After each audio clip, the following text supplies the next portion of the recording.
Hey guys, it's Jenny Silver. Today I want to talk to you about my story, more about who I am, how I got to where I am today. So I'm going to start at the very beginning. I'm going to start where I used to work. I was working as an elementary school teacher in a Montessori school. Many people have commented on my videos that I'm good at simplifying explanations, that I'm good at breaking things down and making them easy to understand. That's because I'm used to doing that with kids. Adults are no different than kids. So I used to work at a Montessori school. I was a teacher of ages 9 to 12, which is upper elementary, and I was also a level lead. So at that school, I loved it. I loved my class. I loved my students. I loved Montessori. So why did I leave? Well, some people just have that entrepreneurial spirit. My parents raised me with that. Growing up, my parents were entrepreneurs. My mom worked full-time and my dad was a chef. They had their own catering company and they did catering for weddings and corporate events and clients and private parties, and they worked really hard. They worked extremely hard, both in their catering company and later on when they purchased a restaurant. They worked really hard. They taught me and my sister to work really hard. Despite child labor laws, we were allowed to help in the restaurant and work and earn money, and we were treated like employees. We were treated to value the work we were doing, to do it with a smile, put the customer first, to count money, use the cash register.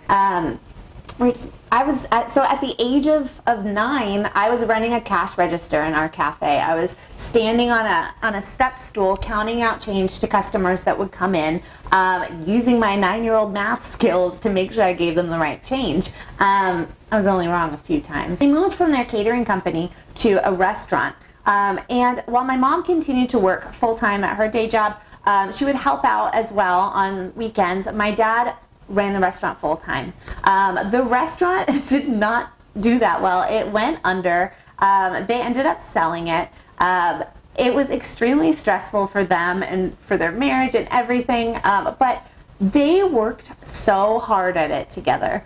They were there for each other. They were there for us. They were there for the business. They were there for their employees. They put all of their extra time, all of their extra money into it, their heart and their soul, and they worked every day to try to build something. And they ended up selling the restaurant, but it taught me and my sister so many lessons that we would not have received otherwise.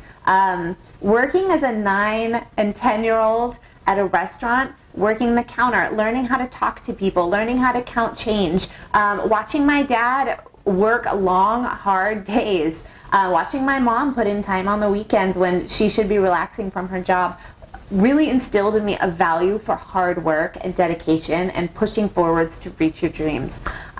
So while they felt that, you know, they had to close their business, that they had suffered all this stress, what they really were doing is they were teaching their children how to work hard, value hard work, have a dream, follow it through no matter which direction it goes. So from that early time, I started working at 9, 10 years old. Now from there to teaching, I had worked part-time jobs. I had moved up to management positions and taught children and done all sorts of different things. But I loved teaching. So why did I leave it? Well, it's because of what I learned as a child. I wanted to be self-employed. I didn't know quite what I wanted to do. So I kind of fell backwards into photography. I was working as a teacher in my job, and I started an Etsy store online, and I was crafting accessories for brides, and that business took off, and that business started rivaling my teaching income. So my Etsy side business, because I was good at marketing it, started to compete with my teaching job, and the income started to surpass it. Now, I didn't want to do that forever. That was just a small hobby. I didn't really have any interest in what I was creating. It was a means for me to have a creative outlet, to explore running a business, and also to raise funds for the American Cancer Society. I lost my mother to cancer when I was about 25 years old, and because of that, I wanted to find a way to fundraise, to at least do a little bit of good in that area. So I started that crafting business. I took it from a hobby to a business, watched it grow. But from that Etsy business, I discovered that I truly loved photography. Now, creating products, the number one thing about selling products is you have to have high quality photos.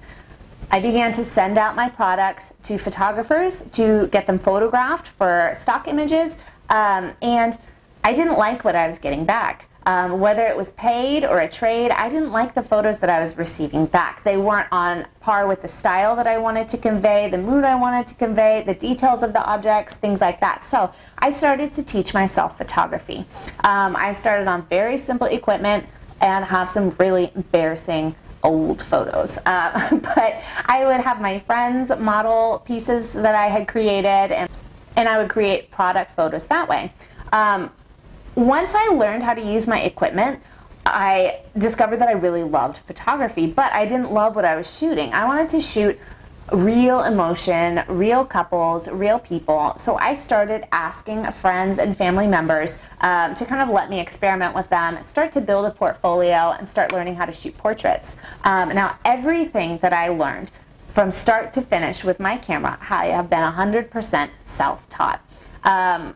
Endless hours of Googling, testing, and learning, trial and error. So thank goodness for the internet, because I have built my entire business on it. So through working with friends, starting to build up a very small client base, a portfolio online, I started to build my business. Now, at this time I was still a teacher, and I was still working full-time at a year-round school. At this point in time, I decided I wanted to start shooting weddings. So I had booked my first wedding.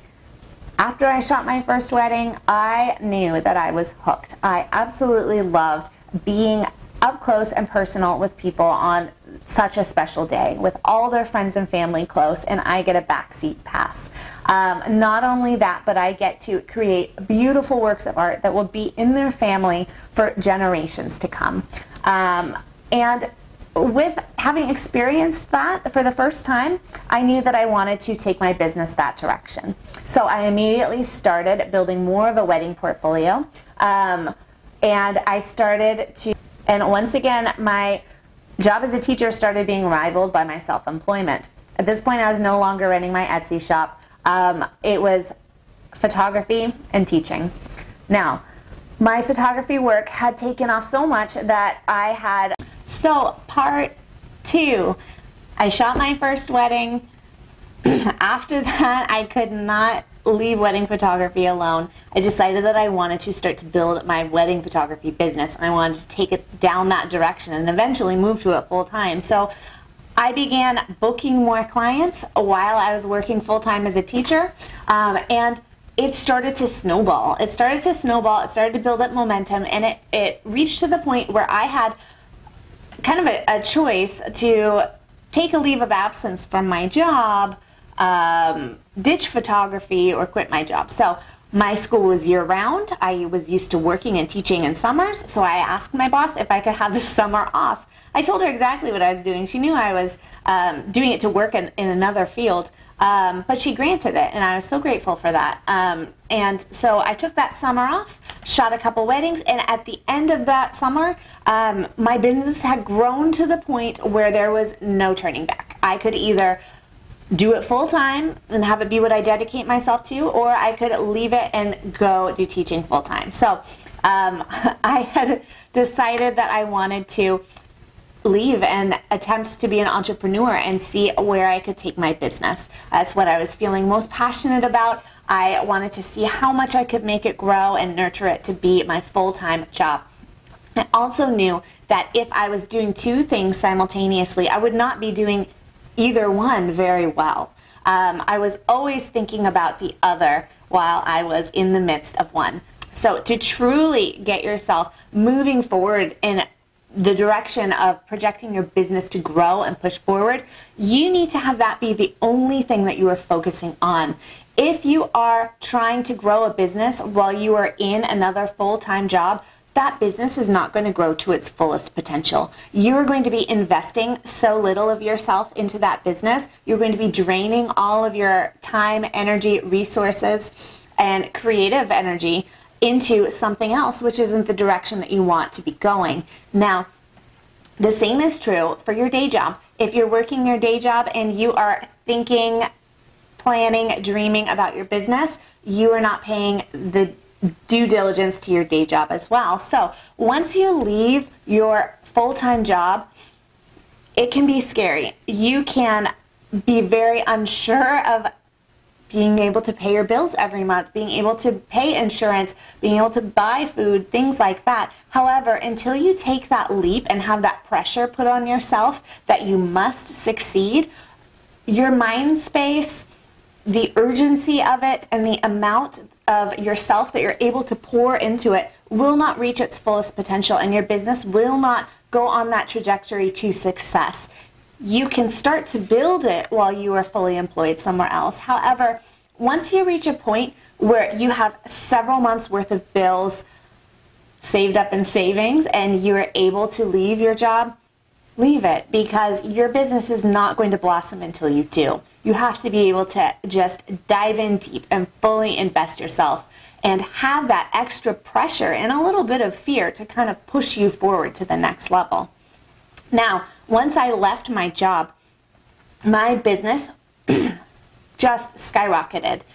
In my very first year of running my business, back in 2011, I have now had my business for about 9 years. In my very first year, I took in $22,000 as a hobby. It was a business, but it was a side business. It was something that I wasn't doing very seriously. So $22,000 in my first year. From my first year to my second year, I underwent tremendous growth. I went from $22,000 to $160,000 in just 1 year. Now, keep in mind, I was doing that on a teacher's salary. My savings was that of a teacher's.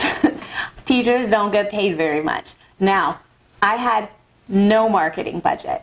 I invested probably only about $2,000 my very first year of really pursuing photography seriously in marketing. So I jumped from $22,000 worth of income to $160,000 worth of gross income in 1 year on a $2,000 marketing budget. All of that budget I poured into social media ads and making sure that I created branded content for myself. So I would style branded shoots to create the content that I wanted, that I knew would draw in those target clients from a higher clientele base of those larger budget weddings who had more to spend. If they were coming to me and they were seeing that all I had was hobbyist work, that all I had was my first wedding that I shot, my second wedding that I shot, I would not have booked the clients that I booked. But instead, I knew that I needed to build a strong brand. I needed to take what I had and I needed to invest it in my business and invest it in a way where I was building the business up. I was creating a brand for myself. I was creating content so that when the target clients found me, they knew that I was the one that they wanted. Now, with that being said, how did so many people find me and how did my business grow so quickly? Well, careful marketing strategies, mostly free marketing, blogging, Pinterest, social media, and building connections. Now, I also was able to get published in a large number of online and print publications. That helped me to grow traffic as well. But blogging, Pinterest, and social media were the #1 channels for creating that growth so quickly. So now today, I am a mother of 2. I have a 5-year-old, I have a 2-year-old. I have my business, which has been up and running for 9 years. I still do wedding photography, and I have added in business coaching in the last several years. Now, Being self-employed allows me to be with my children full time every day. Every day of their childhood, I'm able to be there for them. I'm able to invest time in them anytime I want. I'm able to work anytime I want. I can work late hours into the night. I can choose the projects that I want that inspire me and that make me feel passionate and happy about working. I can mold my business to transform itself any way I want at any point in time. Being self-employed allows me to create the life that I want and the flexibility that I want while I'm a mother. I'm so grateful to my clients for allowing me to be self-employed, and I'm so grateful to the YouTube community for allowing me a platform where I can share this knowledge of how I built my business, explain the most complicated things that are so rarely explained in simple terms for new business owners. One of the most complicated things about building my business was not getting clients. It was figuring out the legal aspects, the financial aspects, the gray areas that no one talks about, and figuring out how to navigate those the right way. Those business topics are often not explained in really simple terms and can be so intimidating for new business owners and for the self-employed to set themselves up properly for success, which is why I'm so passionate about sharing this information to the self-employed and small business community for free.